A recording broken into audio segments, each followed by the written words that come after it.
Foods that are high in calcium, that maybe would be a question. Milk, dairy, Ice cream, spinach, turnip greens, sardines. Yum. Who doesn't want to go eat some of those? Sardines and ice cream. Eggs, beef, Eggs are high poultry. in calcium? That's what the slide said. It might not really be, but the slide said they are. I am not sure about that. You might want to double check that. Okay. I mean, not you personally. Yeah, I know. But like, before you write that on an essay. I hope there's not. Also, apples, bananas, potatoes, and carrots. According to the slide. What? That's what it says. I don't know. It's a myth. I don't believe that. I do believe that bones are vascular, but I have a hard time believing that apples are high in calcium. Oh my god, my eyes came out.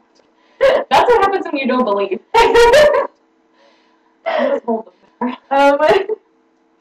Let's see. To prevent it, you can take a vitamin D supplement, exercising, stop smoking, and stop drinking alcohol. So much alcohol. Yeah, you can have a little. Yeah. You shouldn't drink a whole bottle by yourself every night. Your drugs, they end in dronate. D-R-O-N-A-T-E, like alendronate. Yeah, Fosmax. There are a few others. There's some stuff. Yeah. I mean, but they end in the D-R-O-N-A-T-E. Dronate. Yes. What those do is those are osteoclast-mediated bone reabsorption inhibitors. Oh my god. You wanted to know that.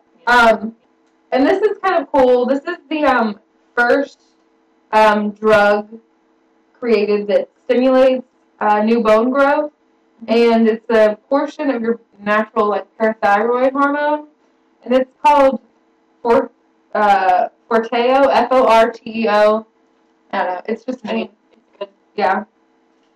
That's all. Sometimes we're just interested in things, but they're probably not important. Yeah. Like really in the grand scheme of things. Renal calculi.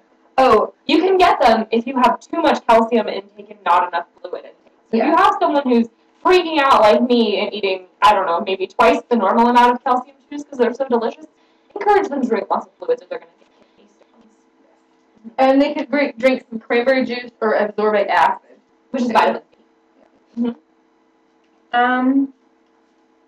Osteoarthritis, that's just your general arthritis. One of the reasons why joints suck. Yeah. There's low inflammation. There could be some, but it's not like a major inflammatory disease. Is it a normal consequence of aging? Yeah, it's a degenerative joint disease. You have some cartilage destruction. Your bones start kind of grinding together. It's painful. If they have morning stiffness, it will resolve within 30 minutes. That's important. It's going to help distinguish it from the other type of arthritis, which is rheumatoid arthritis. Oh, your cartilage becomes dull, yellow, granular, and soft. Lovely. Yeah. Cheese. And it's not as able to resist wear. NSAIDs. Yes. You would treat with some NSAIDs. Exercise can actually help this.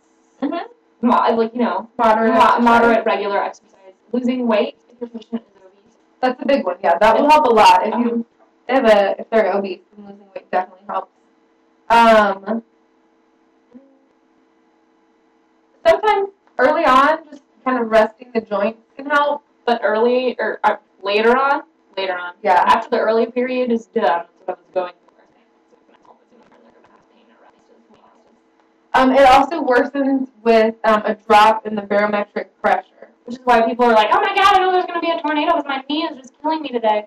There could be a tornado going on outside the bathroom right now. And we wouldn't know. I think tornadoes are actually high-pressure systems. We couldn't tell about tornadoes. But rain. Yeah. I'm trying to be dramatic, and I'm actually trying to get that strong. You can't see the early changes on X-ray. You could see them on a bone scan though, or a CT or an MRI. Later on, the X-ray will show some joint space narrowing, bony sclerosis, and. Did we talk about osteoporosis yet? No. Did we?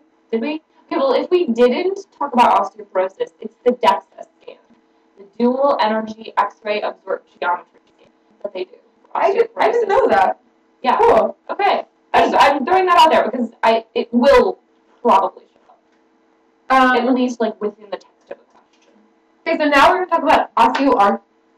Well, we were talking about osteoarthritis. We're talking about the deformities associated with osteoarthritis now. So these. So there's the dips and pips. Yes. Herbden's nose. Oh, we have a hand. Oh yeah. Hey. Okay. So the Herbden's nose. I don't know where they are. So here. Chris is gonna I'm have gonna try it. Hold on. I put my hands on. The Herbden's nose develop distal in the interphalangeal joint. So that's gonna be like. Here's my hand. It's gonna be like out here. Yeah. They're gonna be on like the first little bend here, and they're just like these red nodules that develop, and they're tender. But they shouldn't cause any loss in function though. What's this guy? I think Bouchard. Bouchard. Yeah, I know it's with a B. Those are the pips. Yeah, those are the pips.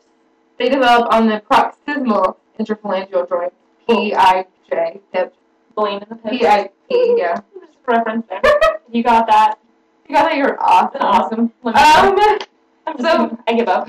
Those develop like in the middle, like in here, kind of. Mm-hmm. Yeah, that's what they develop. I think I might have broken my arm. My glow stick arm. A real arm. That would be a pathologic fracture if that's all it takes to break it. Yeah. Ah, shoot.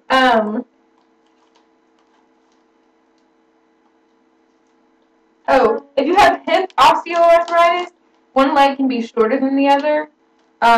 You might think they have a hip fracture, but no, it's just hip osteoarthritis.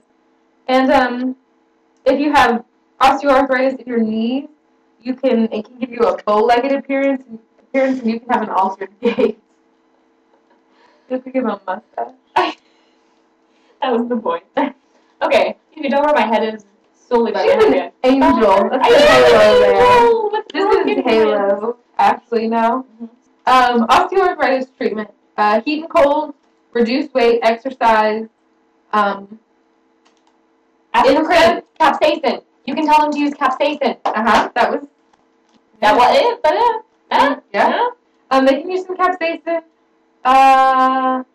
Or the aspartame.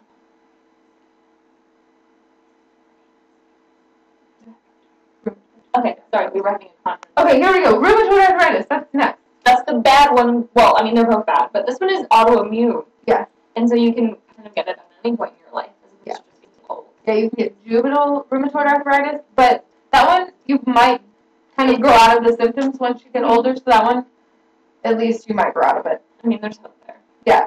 If you get it later on, you just get rheumatoid arthritis, then you're probably always going to have symptoms. It's an inflammatory disease. Yeah. There's lots of inflammation. Lots. And it causes lots of deformities too. Yes. You have joint stiffness. Some signs and symptoms would be joint stiffness after periods of inactivity, morning stiffness that lasts more than 1 hour. More than an hour. That is important. Yes. Sorry, I had an idea. Oh, okay. I'm sure everyone knows what my idea was. That worked good. This one, you get Serin syndrome, which is dry eyes. Felty syndrome, which is something else.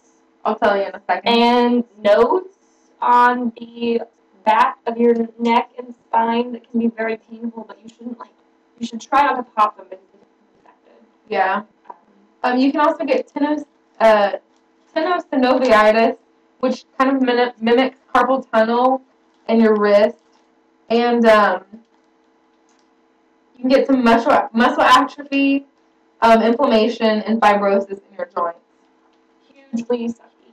Yeah, so there's 4 stages. The first one, it just kind of goes, first one's not so bad. The fourth one is actually terminal. You can kind of guess what all goes on in there. You can figure it out. I mean, it's unlikely that it'll get that specific. Yeah. Diagnostic studies. Rheumatoid factor in the blood. ANA things. Yes, you can see a titer with active disease, ANA titer. Active inflammation, you have an increased erythrosedimentation rate and a CRP. C-reactive protein? Yeah. Those can both be increased with active inflammation. My neck is really hurting. Listen, if you did a synovial fluid analysis, it would be straw-colored with fibrin fleck and high white blood cells. X-rays only show changes in later stages, and might be important to know. You need to have 4 out of these 7 things to be diagnosed. You need to have morning stiffness greater than an hour, swelling in 3 or more joints, swelling in hands. It should be symmetrical. Important because osteoarthritis is not normally symmetrical unless maybe it's in your knee. But rheumatoid arthritis is symmetrical. Erosions or decalcifications on hand, and rheumatoid nodules, which is what Ashleigh talked about, and serum RF factors. Okay, I stole the one about the different deformities because I want to come up and show you. So you can have ulnar drift, which is when your thumb kind of goes this way and your pinkies kind of go the other way. I mean, it's so hard to see with the glow sticks. Kind of like. And then Boutonniere's deformity, which is like this. Just like a little dog thing. And then Halix Vegas, which I think sounds like a spell from Harry Potter. So, Halix Vegas, Christopher, where are you hurting? Where am I hurting? Oh yeah, my toe. I don't have the cool toe. I have the cool toes. Yeah, so. Look how freaking flexible I am. Shit, I almost fell. So you have this big node or nodule on the side of your foot, and it would really hurt. And swan neck deformity, which I think is something else with your fingers. I don't know. Your swan neck is like. Yeah. So here's Felties. We talked about that earlier.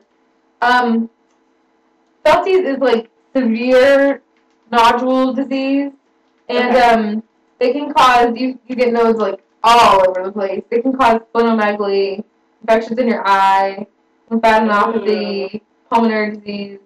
Yeah, it's not so good. Well, it depends on who you are. It's Sjogren's syndrome, S-J-O-R-E-N''S. Or Sjogren's. I'm not really sure because we're in America. You can say it however we don't need to make an effort. It is the decreased lacrimal and salivary gland secretion. Give them burning, gritty feeling in their eyes, in their mouth. Yes, we did the rheumatoid nodules.